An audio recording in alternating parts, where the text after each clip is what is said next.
कोल्हापूर जिल्ह्यातील तामगाव इथल्या जलजीवन मिशन अंतर्गत सुरू असलेल्या आणि पूर्ण झालेल्या कामांमध्ये मोठ्या प्रमाणावर अनियमितता आणि भ्रष्टाचाराचा आरोप करण्यात आलाय।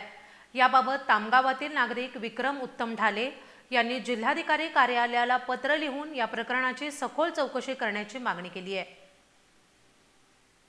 कोल्हापूर जिल्ह्यातील तामगाव इथं जलजीवन मिशन अंतर्गत सुरू असलेल्या आणि पूर्ण झालेल्या कामांमध्ये मोठ्या प्रमाणावर अनियमितता आणि भ्रष्टाचाराचा आरोप करण्यात आलाय। याबाबत तामगावातील नागरिक विक्रम उत्तम ढाले यांनी जिल्हाधिकारी कार्यालयाला पत्र लिहून या प्रकरणाची सखोल चौकशी करण्याची मागणी केली आहे। ढाले यांच्या तक्रारीनुसार जलजीवन मिशन योजनेअंतर्गत तामगावमध्ये सुरू असलेल्या पाणी पुरवठा योजनेत अनेक त्रुटी आढळल्या आहेत। त्यांनी पत्रात नमूद केलं आहे की ज्या ठिकाणी पाहणी झाली आहे त्यापैकी काहीच ठिकाणी पाईपलाईन टाकण्यात आली आहे, तर अनेक ठिकाणी अद्यापही पाईपलाईन टाकलेली नाही। या उलट ज्या भागाचा सर्वे करण्यात आलेला नव्हता अशा ठिकाणीही पाईपलाईन टाकण्यात आल्याचं ढाले यांनी म्हटलंय।